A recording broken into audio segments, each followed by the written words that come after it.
Yeah, obviously, it's always difficult to come up with the right words after losing in the national championship game. You know, I could sit here and really blast or lament the tactics of the game, but at the end of the day, you know, we're in a business, and sports is whether you win or lose, and as disappointing as it was to have lost, and I think most people would say today we were the better team.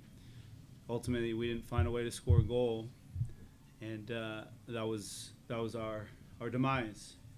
You know, in a penalty kick shootout, you'll win some, you lose some. I told the guys and the two guys that missed today that we wouldn't be here without them converting their penalty kicks early in the tournament. And so, you know, at the end, it's a crapshoot, and unfortunately, it went their way. I couldn't be more proud of my guys. Couldn't be more proud of my program. Couldn't be more proud to represent UCLA soccer, and it just didn't go our way today. You know, and the guys have laid a foundation, created a culture that we'll continue to build on, and I wouldn't be surprised if you see us back here next year because of the motivation and, you know, the deep feeling of wanting to raise a trophy. And that's what you have 28 guys downstairs. You know, they feel badly. It stings. It hurts. But at some point, you know, pick ourselves up, learn from this, move forward, and get better. Questions? Neil, what was your opinion of Virginia's tactics? I mean, they were really deep and like let us make the game for the most part, and it reminded me of the Champions League final, like Bayern versus Chelsea, where Bayern dominated all the time, and Chelsea ended up winning the game, and that's exactly how I feel about this game today. Were you disappointed that's the way a championship game is played? Maybe, I mean, that's their tactics, and I mean, obviously it worked out. It was probably the best way to play yesterday. Yeah, do you think you had enough chances, or they just weren't clinical enough? We had decent chances, but I would say like a lot of half chances that where we should have done better. No clear chances. Me myself, like I missed a couple chances outside the 18-yard box where I should have had the frame instead of like maybe aiming too precise.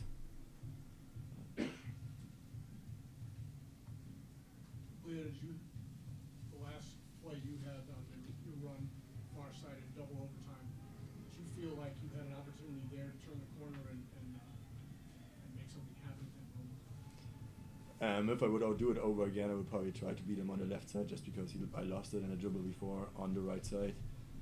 And maybe it would have worked out if I had served in the ball, but we tried it multiple times. And maybe I should have done it, I don't know. Earl, in the last penalty kick there, it looked like you were just guessing left and you went down the middle. Yeah, basically. Did you have any preparation when you go into a penalty kick situation like that? Do you have anything to draw on to? They've been in PKs before. I didn't really want to look at them. It's just an addition to the mind game in itself. So they know that they've been in a shootout. They know we've seen that film, or could have possibly seen that film. So for me to know that information could work against me as well. So I asked not to see that, and went with my instincts. Was able to come up with one save, and I think I should have had another one, but unfortunately didn't go our way. Earl, after you made the save on the second shot, flashback to last week, you feel like you guys had the advantage at that moment? Slightly. After the save, my immediate thought was like, the job's not done. You got to keep going to the next one. In the Elite Eight, it was the fifth PK. It was do or die at that point. I had to make the save, or we were out. So at that time too, I didn't feel like we had an advantage. I feel like there was still a job to be done, and like I said, unfortunately, it just didn't go our way this time.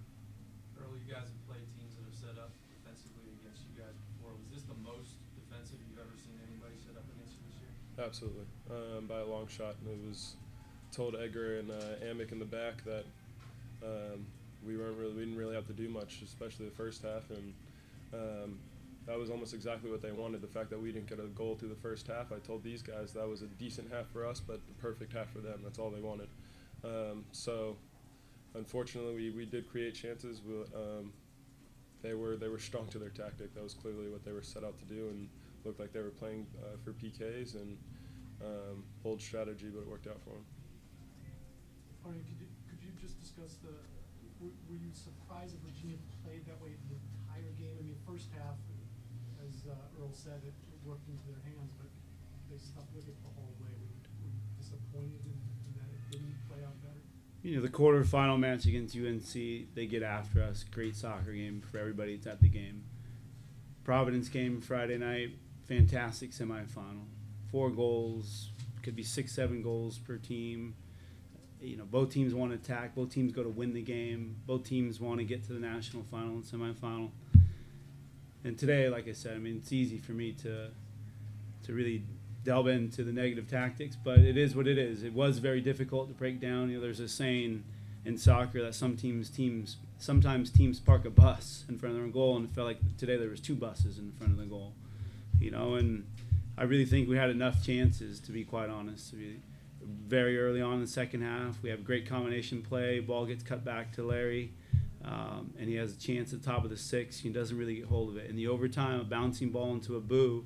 He had a really good chance as well. And so our chances were there. You know, we had our chances, even though you don't see a ton of shots on the stats or you don't see a ton of saves from their goalkeeper. I thought we had 3 chances. When you have 3 chances, the other team has 0 chances. It's a good chance you can win the game. We just didn't. Coach, you talked a little about Grady House performance. He's playing out his mind today. Yeah, I know Grady. I mean, there's so much I can say about him, but he's a consummate student athlete, and he is, you know, he'll be one of our leaders, probably one of our captains next year. He didn't start the semifinals. The first playoff game he didn't start. And he comes on when Aaron Simmons gets sick and does a phenomenal job. And today he was one of our best players, and just goes to show you that courage and will and the willingness to compete as hard as you can goes a long way in these tournaments, and that's what he did. Kind of parlaying off that, Grady with Abu, how bright is the future for you guys? I remember in 2011 we lost in the semifinal, and I thought the future was as bright as it can be, and then a few teams came in and took some of our players. So, you know, one thing that I took away from 2011 was never going to feel like, you know, we were unlucky to lose players or sour grapes about losing players. We'll just move forward. So if guys come and they if leagues or entities, whomever comes, and if they take our players, we'll figure out how to get back here as soon as possible. Jorge, it looks like in the second half especially, you were trying to let Virginia run forward by committing your fullback, by playing Leo farther up the field. Were you actually trying to draw them out, or did they just count on more? Yeah, I mean, obviously fatigue plays into it a little bit. You know, both teams play a match on Friday. I thought that was a little bit of our sharpness lacked from playing less than 48 hours ago. You know, for us to play, you know, less than 48 hours, the little things that we need to be sharp with, I think, was lacking just from some fatigue and lack of execution. But we were hoping Virginia would get forward so we could try and exploit some space, but obviously, you know, 5-6 guys always almost in their half of the field, let alone the majority of the game where they have 10 guys behind the ball. One more question. Thank you, Jim. I'd like to say one thing. So we've had a fantastic time, and the city of Cary was incredible. The stadium, this facility, the surface.